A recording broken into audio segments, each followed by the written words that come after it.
উদয়পুরের রায়াবাড়ি উচ্ছেদ কাণ্ড নিয়ে আগরতলা প্রেস ক্লাবে সাংবাদিক সম্মেলন করল সিপিআইএম দল। 1999 সালে পুনর্বাসন প্রাপ্ত উদয়পুরের রায়াবাড়ি সৎ পরিবারকে উচ্ছেদ করার প্রতিবাদে সিপিআইএম এল এর উদ্যোগে আগরতলা প্রেস ক্লাবে এক সাংবাদিক সম্মেলন করা হয়। এই সাংবাদিক সম্মেলন থেকে দাবি করা হয়, উগ্রপন্থীদের হামলায় গৃহহীন পরিবারদের তদানীন্তন সরকার পুনর্বাসনের ব্যবস্থা করলেও 2019 সাল থেকে অনৈতিকভাবে অসহায় পরিবারগুলো উচ্ছেদ করার পরিকল্পনা চলছে।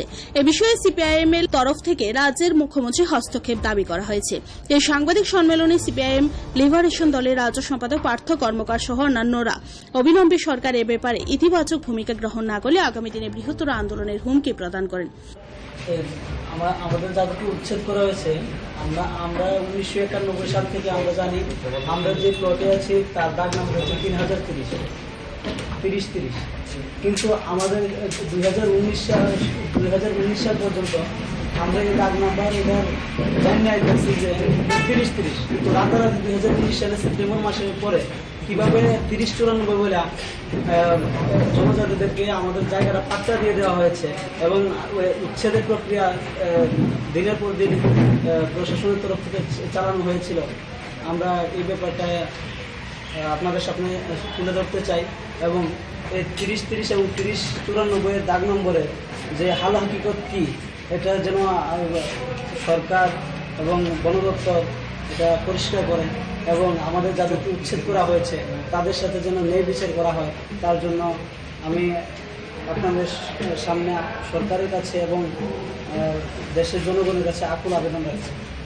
হ্যাঁ, আমরা উচ্চ আদালতে যাচ্ছি। উচ্চ আদালতে রিট পিটিশন হবে।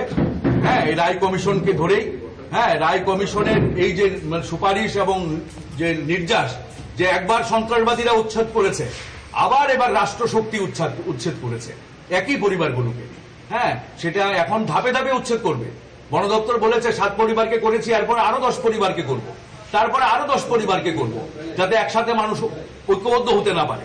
হ্যাঁ, এইভাবে বিভেদ রচনা করে এইভাবে তারা উচ্ছেদের পরিকল্পনা নিয়েছে। আমরা বলছি সরকারকে এটা অবিলম্বে স্থগিত করতে হবে।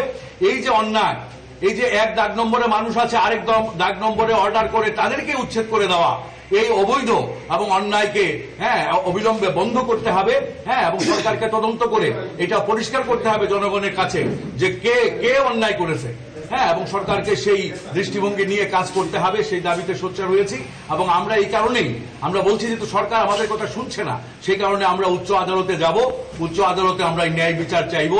সংবিধানে যে মৌলিক অধিকার আছে, এইভাবে মানুষকে উচ্ছেদ করা, হ্যাঁ, মানুষকে গৃহহীন করা, বাচ্চাদের উপরে এইভাবে অত্যাচার করা, নারীদের উপরে অত্যাচার করা, এটা তো সংবিধান অধিকার দেয়নি।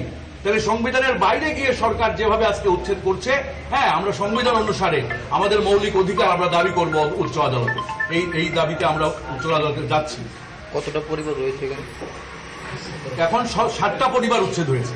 আর কতগুলো পরিবার আছে? এখানে মোট 46 পরিবারকে পুনর্বাসন দেওয়া হয়েছে তৎকালীন সময়ে 2003 সালে এই রায় কমিশনের রিপোর্ট অনুসারে। হ্যাঁ, এখন যে ভূমিটাতে, এই ভূমিটাতে এখন 17 পরিবার আছে। 7 পরিবার করা হয়েছে, নেক্সট ধাপে 10 পরিবার। আরো দূরে আরো কিছু ভূমিতে আরো আছে আপনার 20-22 পরিবার। সেই পরিবারগুলিকেও তারা ধাপে ধাপে উচ্ছেদ করবে বলছে। হ্যাঁ, কাজে এটা কোনোভাবেই রাজ্যবাসী মেনে নেবে না।